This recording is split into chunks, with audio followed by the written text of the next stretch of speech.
नमस्ते, मैं हूँ पूनम गौड़ और आप देख रहे हैं oneworldnews.com की प्रस्तुति ओन ग्रहों की बातें। आज हम बात करेंगे शिवरात्रि पर अपने शिवरात्रि स्पेशल में। शिवरात्रि अर्थात शिव की रात्रि। शिवरात्रि रात का त्यौहार है। शिवरात्रि को रात्रि के समय किया गया ध्यान, जप, पूजा, अभिषेक बहुत फलदायी होता है। जो गहन साधनाएं करते हैं वे ये जानते हैं कि इस दिन कुंडलिनी शक्ति कितनी सरलता से ऊपर उठती है। शिव भोले हैं, शिव कृष्ण प्रिय हैं, शिव सरल हैं, शिव प्रकृति के अत्यंत प्रिय हैं, शिव तपस्वी हैं।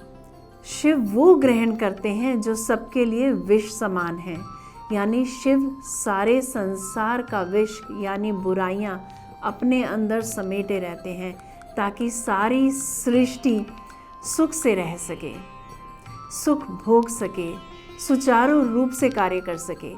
तो अगर शिव को प्रसन्न करना है तो शिव जी की शरणागति होना पड़ेगा। लिंग का अर्थ होता है चिन्ह, तो शिवलिंग का अर्थ हुआ शिव जी का चिन्ह। ठीक वैसे ही जैसे किसी कंपनी का लोगो होता है। शिव पुराण में बताया गया है कि फागुन मास की कृष्ण पक्ष की चतुर्दशी की रात्रि में भगवान शिव ज्योति रूप में प्रकट हुए थे और इसीलिए हम इस दिन इनके प्राकट्य के उत्सव मनाते हैं। पारद और स्फटिक के शिवलिंग की साधना करना गृहस्थ के लिए उत्तम माना जाता है। इनकी पूजा सुखों को सुलभ कराने वाली है। इस दिन शिव जी की पूजा कैसे करें ये जानते हैं हम। इस दिन प्रातःकाल उठें, भोलेनाथ और माता पार्वती को स्मरण करके प्रार्थना करें कि हे देवेश्वर उठिए उठिए, मेरे हृदय में शयन करने वाले देवता उठिए, उमाकांत उठिए और ब्रह्मांड में सबको मंगल कीजिए। मैं धर्म को जानता हूँ किंतु मेरी उसमें प्रवृत्ति नहीं होती। मैं अधर्म को जानता हूँ किंतु मैं उससे दूर नहीं रह पाता। महादेव, आप मेरे हृदय में स्थित होकर जैसी प्रेरणा देते हैं वैसा ही मैं करता हूँ।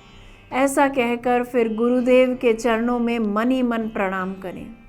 स्नान आदि से निवृत्त होकर शुद्ध वस्त्र पहनकर और भोले बाबा की पूजा के लिए उपस्थित हो जाएं। वैसे तो किसी पुरोहित के साथ बैठकर रुद्राभिषेक करना सर्वोत्तम रहता है शिवरात्रि पर, किंतु अगर ऐसा ना हो सके तो इस क्रम से अभिषेक करें तो उतना ही फल मिलेगा। बैकग्राउंड में आप YouTube से श्री रुद्रम का जो पाठ है वो लगा सकते हैं। सबसे पहले गणेश पूजा करें, गणेश जी का स्मरण करें, फिर कार्तिकेय पूजा करें और उनका स्मरण करें, उनको मन ही मन प्रणाम करें। अशोक सुंदरी को न भूलें।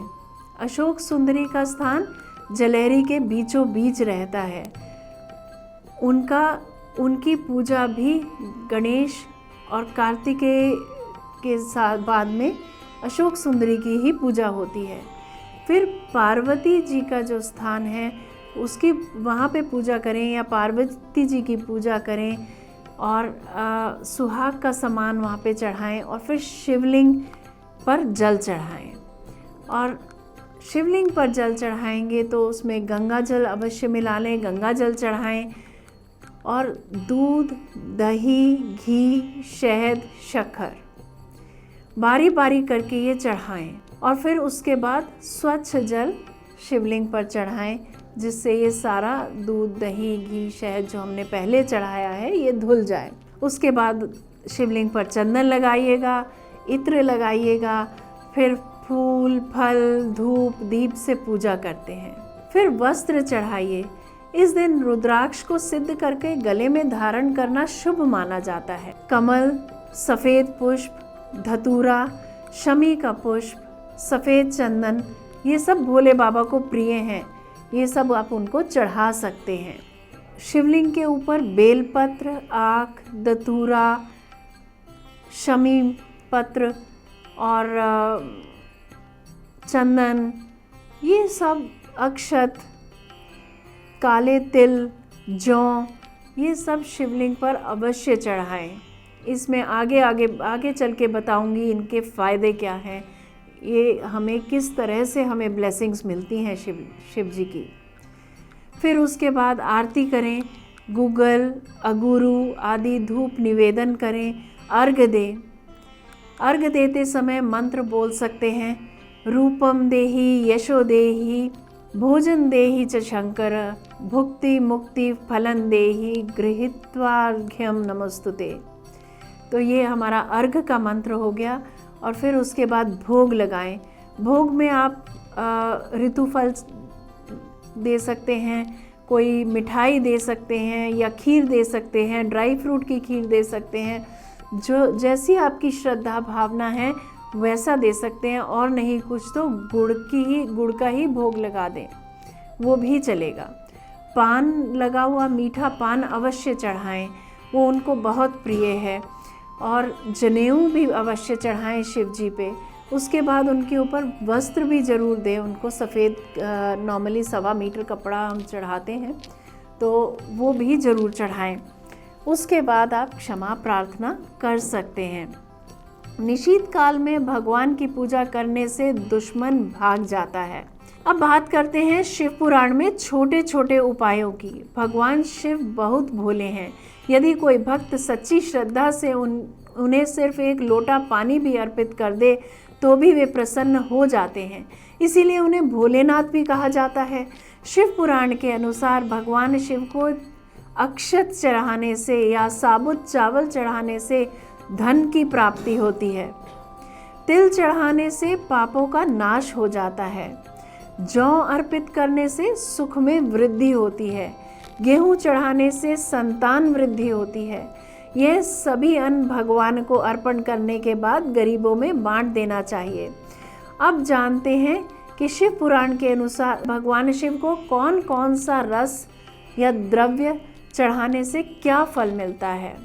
बुखार होने पर भगवान शिव को जल चढ़ाने से शीघ्र लाभ मिलता है।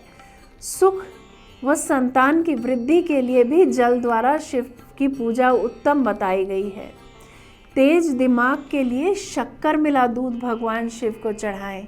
शिवलिंग पर गन्ने का रस चढ़ाया जाए तो सभी आनंदों की प्राप्ति होती है। शिव को गंगा जल चढ़ाने से भोग व मोक्ष दोनों की प्राप्ति होती है।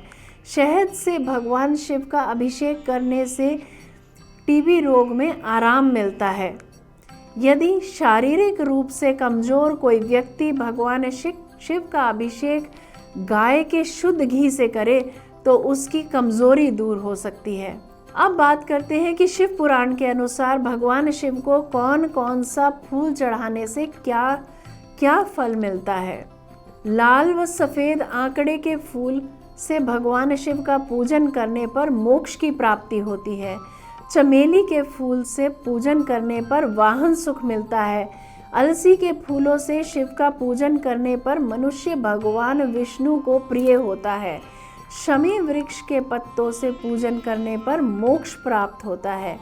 बेला के पुष्प से पूजन करने पर सुंदर व सुशील पत्नी मिलती है।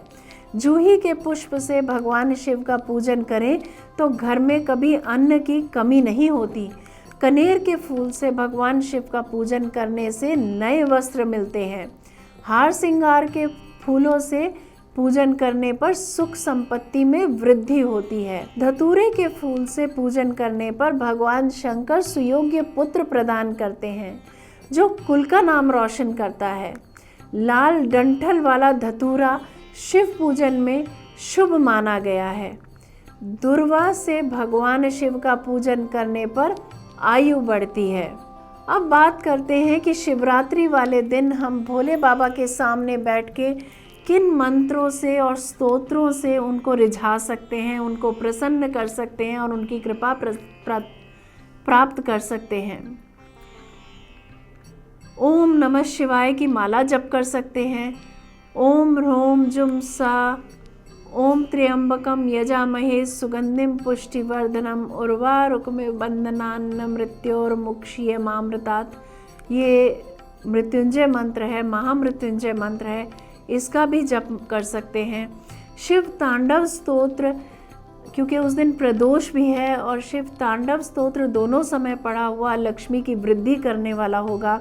द्वादश ज्योतिर्लिंगानी स्तोत्र भी हम कर सकते हैं, रुद्राष्टकम कर सकते हैं, शिव पंचाक्षरी स्तोत्र, शिव मानस, शिव सहस्त्र नाम, शिव महिम स्तोत्र, शिव तांडव स्तोत्र, शिव गायत्री और रुद्री पाठ, ये सब हम शिवरात्रि पे इनमें से एक या कुछ जितने हम कर सकते हैं स्तोत्र श्लोक वो हमें करने चाहिए।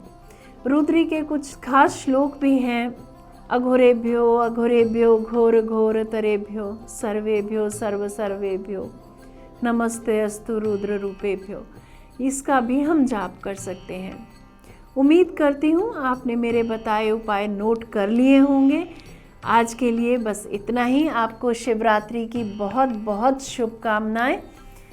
मेरे साथ oneworldnews.com की प्रस्तुति उन ग्रहों की बातें में जुड़े रहिएगा। नमस्ते।